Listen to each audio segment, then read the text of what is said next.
Dave Aranda channeled his inner Ryan Gosling when talking to Isaiah Hankins before that game-winning field goal before TCU. No, seriously. It's on Locked On Baylor.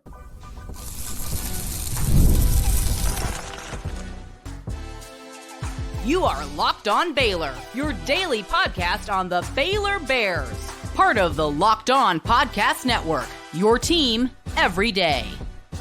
Hey there, Bears fans, and welcome in to another episode of Locked On Baylor, brought to you by Game Time and part of the Locked On Podcast Network, where it is your team every day. I'm your host, Cam Stewart of ESPN Central Texas and the Cam Show on YouTube, powered by Rogue Media Sports Network.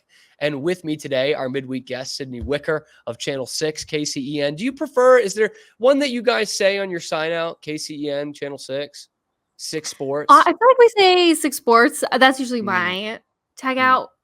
It's been very interesting learning that because at all my previous stations, I've always done my call letters.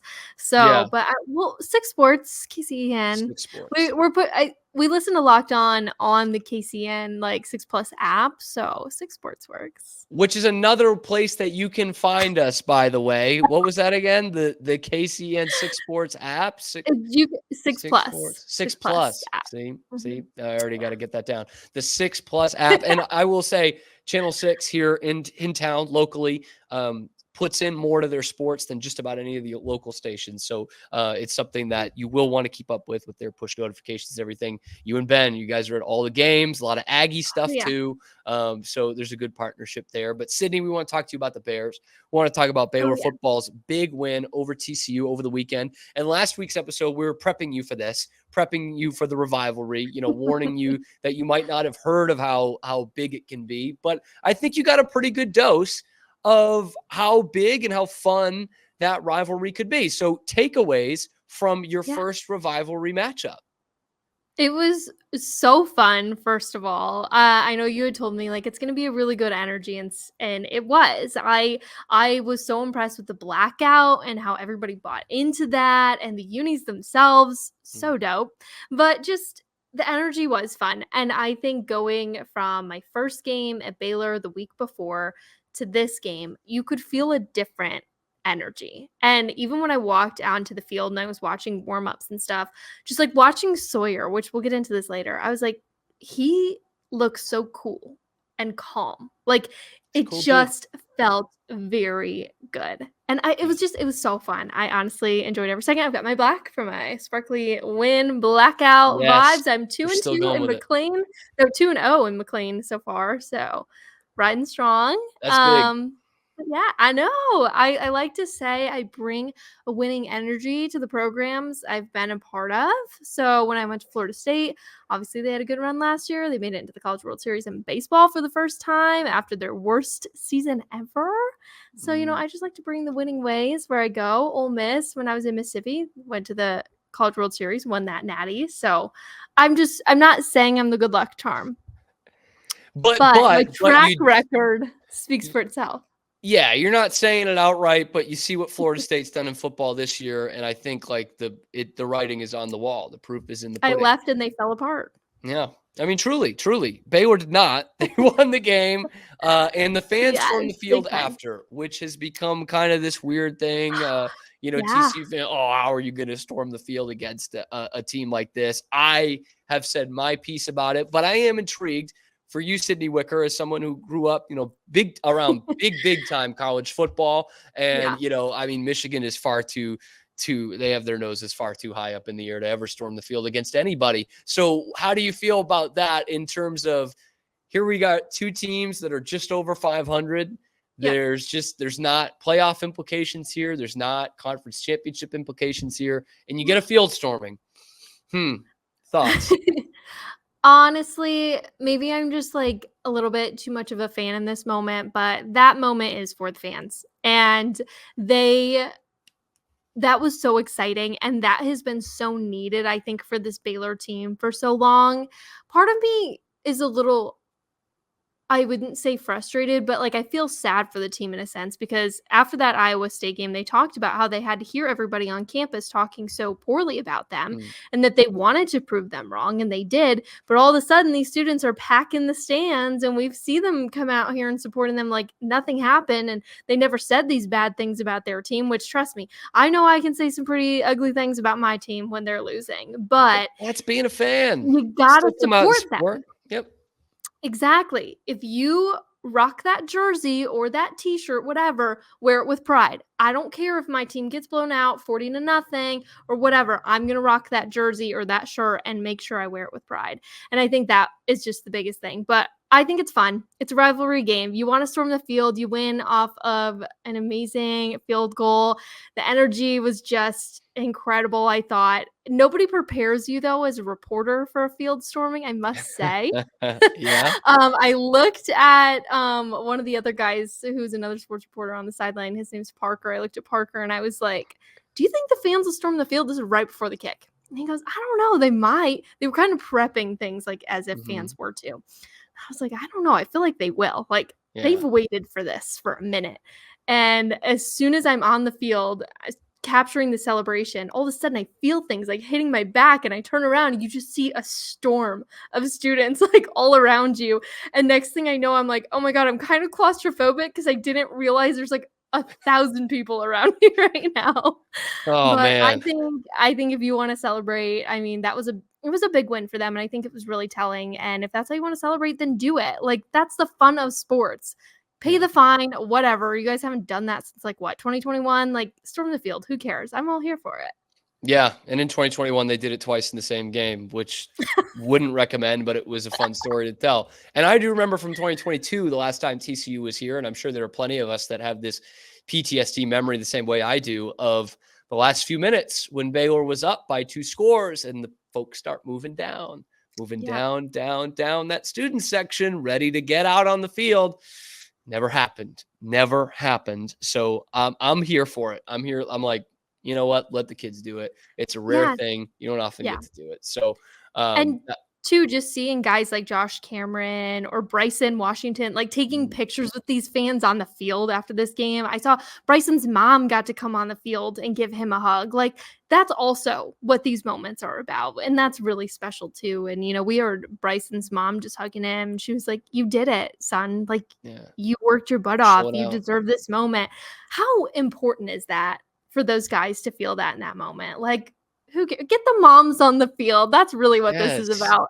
Yes. That was awesome. And it was such a special moment for so many of, obviously the students, the coaches, and specifically, of course, the players. And one player in particular, Isaiah Hankins, who again has had his ups and downs. Is a guy who's mature. He's got a kid, I believe. So he's, newborn. So he knows, life ain't just about what goes on the football field. And he's had some ups and downs, specifically this year. And he goes out there with a ton of pressure on him to kick the game-winning field goal. What possibly could Dave Aranda have said to his kicker as Sonny Dykes is icing him and he's going to go out there and kick the game-winning field goal? Well, this is what Dave Aranda said. Yeah, I think for the team, I mean, there are certain guys that are always going to believe no matter what. I think whenever you're, just a work environment, there's certain people that just have that confidence. They walk in a room, they got it, and people see it, and you follow it. And it's the same thing on the field. We have a few of those. I think probably, though, we've got more people that are just doing everything right. Their hearts are pure, and it takes them seeing it. It takes the validation of seeing it, and then once they see it, you can go from 100 to from 0 to 100. You can go from like a 30 to an 80 like that because it's all in reserve. Didn't even know they had it, And I think like with Isaiah, when I hugged him afterwards, I go, man, this is you. This has always been you, right? I'm glad everyone gets to see you. I'm way proud of him. It's always been you. I felt like I was watching The Notebook there, Sydney. I was going to say, didn't that feel like a rom-com of some sort? Dave, that's ending? It's always been you. It's always been you, except for that time that you missed the 36-yarder against Colorado and we had someone else kicking the extra points the next week. Other than that, it's always been you. But like the thing about Dave that is different from a lot of other coaches in college football, and I've said this time and time again, good, bad, or otherwise, I believe that Dave Aranda said that. I believe that Dave Aranda said that because he's very honest. He's honest to a fault. In fact, looking back at that game that Isaiah Hankins did miss the 36-yarder was against Colorado, he was very honest in that post game, telling us what the name of that formation was, the victory cigar, when we didn't need to hear that. So I believe Dave did actually say that to him, and it really, Sydney, makes for like a Lifetime movie kind of moment. Absolutely. And, not in that quote in particular, but in a different quote, Coach Aranda was like, he's him.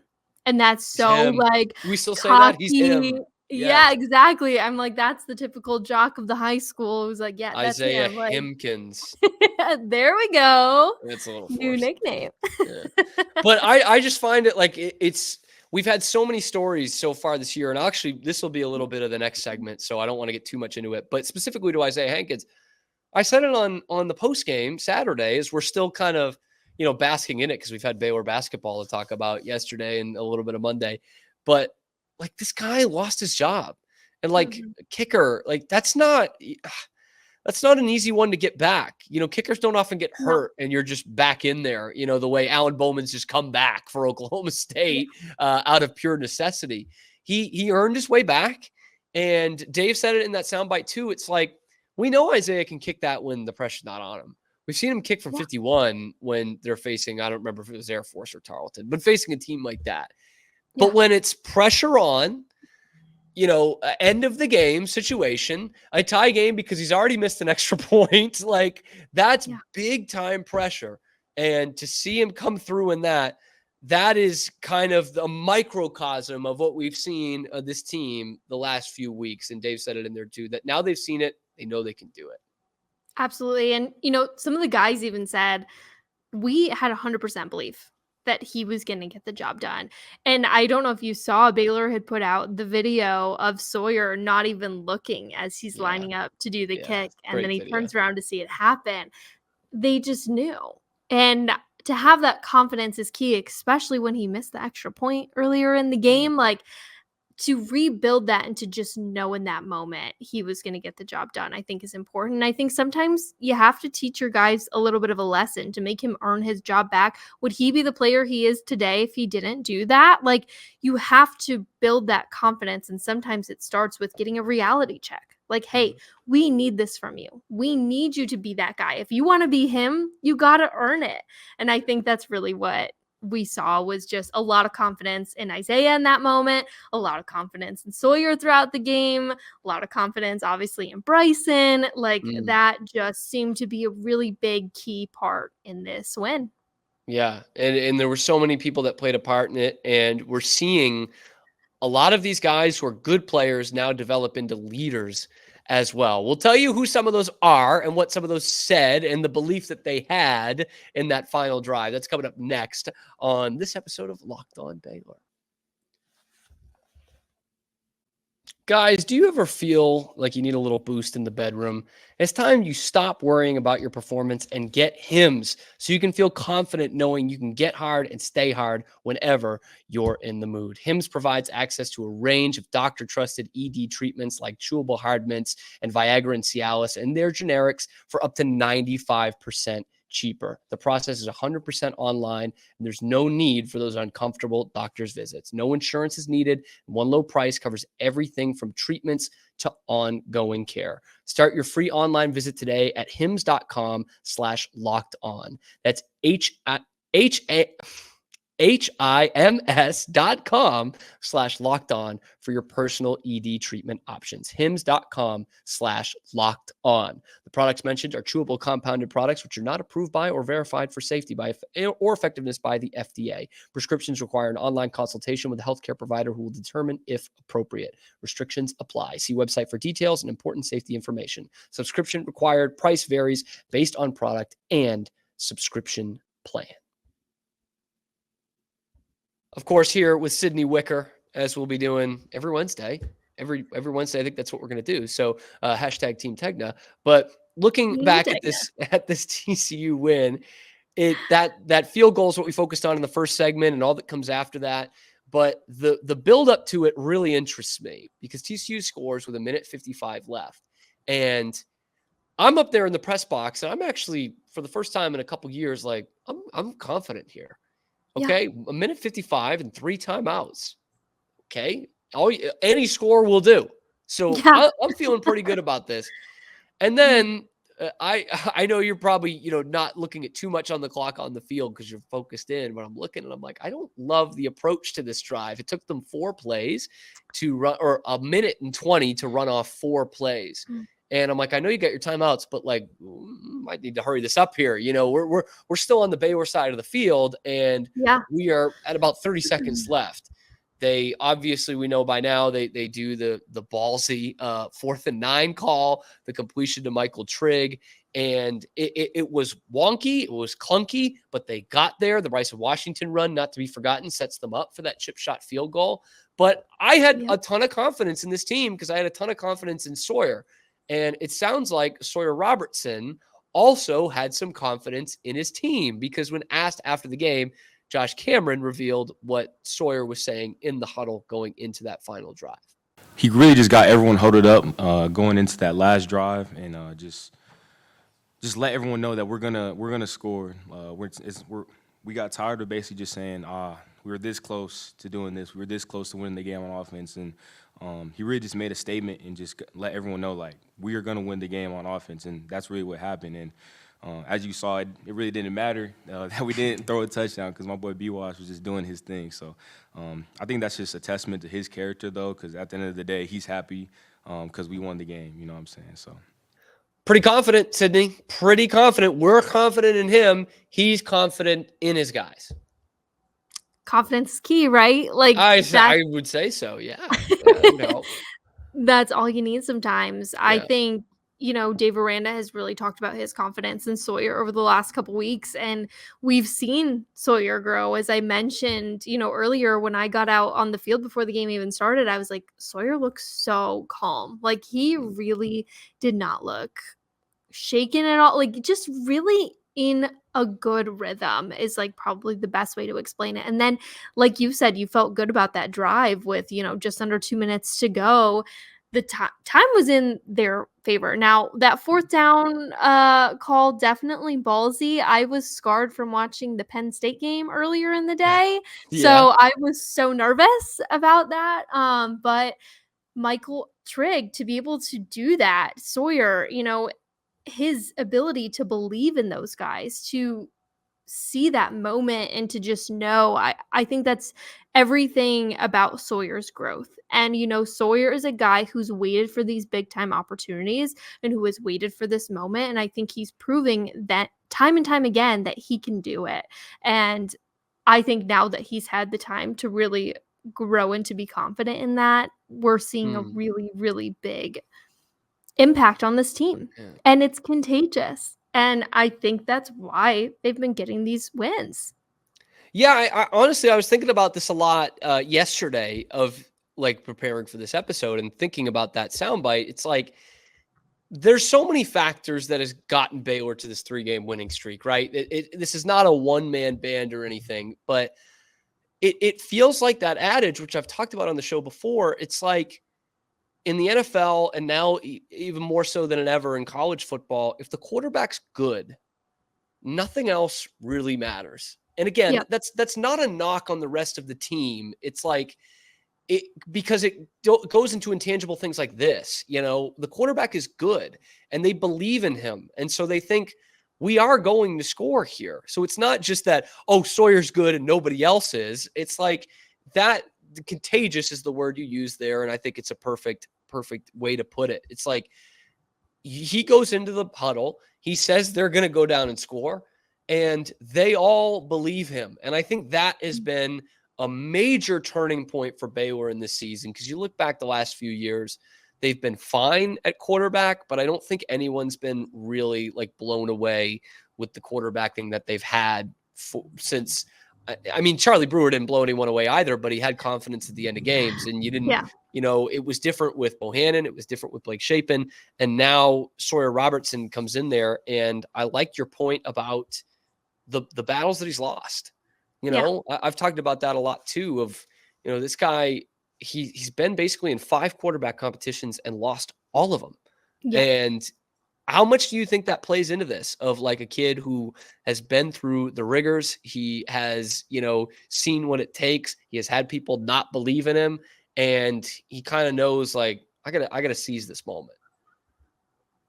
Yeah, I think just like what you said, seeing that from him was just, it was honestly, when he walked out on the field, just to know that you felt it. Cause like when I saw him come out, I was like, Baylor's got it. Like, And I'm sure that's something you see on the field through these last 2 games, of like, yeah. this guy's just not getting phased. There's no disconnect here. No, and even in moments where, there was a couple drives where they had to get off the field and they weren't able to make things happen. Immediately you're watching him go over to the sidelines and he's getting back in rhythm. He's staying warm. He's talking to his guys. He's so drilled in and so focused. And I think so much of this team wanting to prove something, to prove people wrong, has been a part of what they want to accomplish. But I think they've built this confidence off of that. Like, we want to be different. We don't want to be what everybody has said that we are. Mm-hmm. We want to be better than that. And we know we can do it. And, Coach Aranda talked for a couple weeks, like, this team is good. We're just not playing 4 full quarters of football. That's still up for debate if they've played full 4 quarters yet to this point. Yeah. But he kept having this confidence in his group, and just watching it on TV and not being on the sidelines, I didn't see it. And then as they started picking up these wins, you could really feel the turning point, and you could see that, okay, they're onto something here. Yeah. Coach Aranda isn't just missing something. This is something he is seeing, and now they're actually executing it. It sucks that it had to come later in the season, because it makes me wonder what could they have been like if they started like this. Yeah. But it is, they've definitely turned a corner. And to look at it from like the individual standpoint of, you look at the last year, obviously at 3-9, and even the year before where they lost 4 straight to end the season, it's like we were just like begging for someone to step up. And we just didn't really see that. And to now see guys who were not part of the picture at the start of the season. Bryson Washington didn't really play last year. He was battling an injury in camp. Sawyer Robertson was not the starting quarterback. Josh Cameron was a special teams guy. And here they all are, like, growing up in front of us and leading this team to wins. And that's not to talk about the defensive side too. Matt Jones, we knew, was a leader, but Keaton Thomas comes in as a JUCO transfer. He's a big time leader out there. Snacks Johnson comes back and he's become a leader on the sideline. So to see that happen in front of our eyes has been a real fun part of this Baylor season, and obviously a big part of this 3-game winning streak. So now it's time to look ahead. We'll be doing some of that, obviously, in next week leading up to West Virginia. But just a quick look ahead with Sydney here to see how many wins this Baylor team could finish with, because now, the confidence is through the roof. We'll take a look at the schedule coming up on Locked On Baylor. Today's episode of Locked On Baylor is brought to you by ZBiotics. ZBiotics Pre Alcohol probiotic drink is the world's first genetically engineered probiotic. It was invented by PhD scientists to tackle rough mornings after drinking. Here's how it works. When you drink, alcohol gets converted into a toxic byproduct in the gut. It's this byproduct, not dehydration, that's to blame for your rough next day. Pre-alcohol produces an enzyme to break this byproduct down. Just remember to make ZBiotics your first drink of the night. Drink responsibly, and you'll feel your best tomorrow. Because every time I have pre-alcohol before drinks, I notice that difference the next day. Even after a night out, I could confidently plan on, recording Locked On Baylor the next day without any worry. 3 steps to it. Here's how you use it. Step 1, you drink the pre-alcohol. Okay, you make that your first drink of the night. Step 2, drink responsibly. Pace yourself, hydrate, all that stuff. And then step 3, enjoy tomorrow. Go to ZBiotics.com/LockedOnCollege to learn more and get 15% off your first order when you use Locked On College at checkout. ZBiotics is backed with 100% money back guarantee. And so if you're unsatisfied for any reason, they'll refund your money, no questions asked. Remember to head to ZBiotics.com/LockedOnCollege and use the code LockedOnCollege at checkout for 15% off. Today's episode is also brought to you by our friends over at Game Time, which I am using to get to the AAC this weekend to see Baylor take on Arkansas, because I don't like the hassle of some of the third-party ticketing websites because they lie to you. Game Time does not. Okay. I use the all-in pricing tool. I toggle that in the app. So I see the total upfront with no surprise fee at checkouts. Plus, I get the lowest price guarantee, or Game Time's going to credit you 110% of the difference. So take the guesswork out of buying tickets with Game Time picks. Download the Game Time app, create an account, use the code LOCKEDONCollege for $20 off your first purchase. Terms do apply. Again, create an account, redeem the code LOCKEDONCollege for $20 off, and download Game Time today. What time is it? Game time. All right, Sydney, 3 games left. At West Virginia, at Houston, home against Kansas. Baylor sits at 5-4. I'm going to give you a leading question here. Okay. What are the odds? What may be the percentage for you, confidence-wise, of them going 8-4 to end the regular season? It's not unlikely. I'll take that for now. I'll take that for now. They have a good chance of doing it. I think the West Virginia game is going to be telling. I think you can get a win at Houston, and I think you can win at home. I think winning at home has been not easy for them, but I do think with the way they've seen the turnout and people have supported them in the last couple weeks, I think a win at home to end off the season is possible. West Virginia is going to be very telling, though, because if you never won there. Never won there. Is that like across all sports too, right? Well, it feels like it. You know that? Yeah, just football. But it feels like basketball used to be a really tough place to play.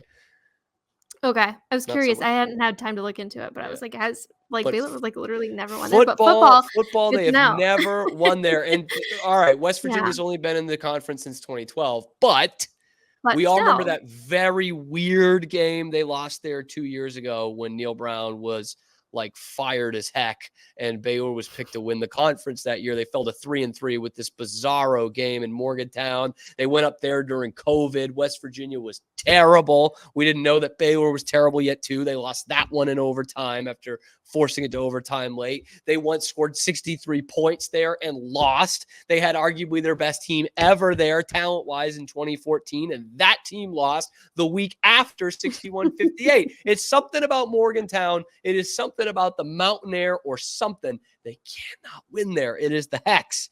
But it feels like coming off a bye week, this team could have at least the confidence to win there.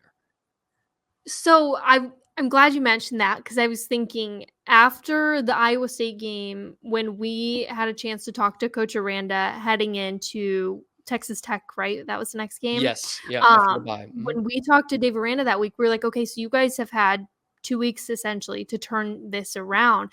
How does having this extra week help you kind of build some momentum to go on the road and get a win? And Coach Aranda was like, it either helps or it hurts, because that's 2 weeks you sulk in it and you either get out and you prove a point, or it continues to diminish you. And they chose to go out, play the game that they did, obviously, and get a big win and have the game that they had.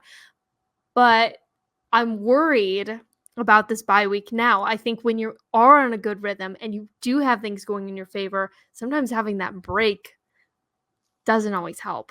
And I am worried about the rhythm possibly coming into effect. I'm curious to see how West Virginia does against Cincy this weekend. I think that'll be a little telling too of what Baylor has to prep for. But they have a chance. It's not unlikely. I think you can get a win at Houston and a win at Kansas, but West Virginia is the one that I really just don't know. I'm curious to see how things go this weekend. And the Bears certainly have some things to work on in this bye week. It hasn't been all flawless. We'll be talking about that later on in the week. But Houston playing some better football too. We'll see. Maybe they're bought into the Willie Fritz thing here in year one. But we had basketball 2 nights ago, right? I mean, it went into yesterday morning. But we had men's basketball. Now we've got women's basketball tomorrow, which I know you'll be out at a ton of those games. Real quick, before we get you out of here, Sydney, any predictions on what the team formerly known as the Lady Bears can accomplish this year, a year after going to the Sweet 16? Yeah, I'm really excited for this women's basketball team. I love Nikki women's Ball. basketball. I know. It's going to be so awesome to see. I think, their exhibition game that they had on Sunday, just unreal numbers. I know you're not playing anybody huge and taking on Langston, but to put up 100 points against anybody, that's pretty impeccable. And just to see the bench that they have and the performance that they had in those games, super huge. So I'm really excited for this Baylor team. I'm excited to see what they do. Definitely, we could see a good conference championship winning team if they really go out there. That's what I was looking do for. it. I think they have a really good shot. I don't know, definitely towards the top of my list, I think, but I don't know. I like what I like this group. I'm excited. They gotta overcome the Iowa State Demons, but I like their chances in the Big 12. I think you could have two very good basketball teams playing at the Foster Pavilion this year. So we'll see you all there. Sydney, thank you so much for hopping on once again and for your on-field insight. It is always, always appreciated. We're going to be taking a look at some basketball this week. We got Arkansas on Saturday, but also taking a look at what Baylor's going to need to work on in the bye week. And of course, again, deeper dive into that schedule going forward. All of that coming up on this channel, Locked On Baylor, here on YouTube or wherever you get your podcast. Thank you guys so much for making it your first listen today and every day. Be sure to like, be sure to subscribe, ring that notification bell, follow Sydney and all her work on Twitter and the 6+ app. Yes, good job. All right, you got it. Down. We are getting it down, and I have it downloaded, so for sure. Anyway, we will see you here tomorrow on your favorite show, Locked On Baylor.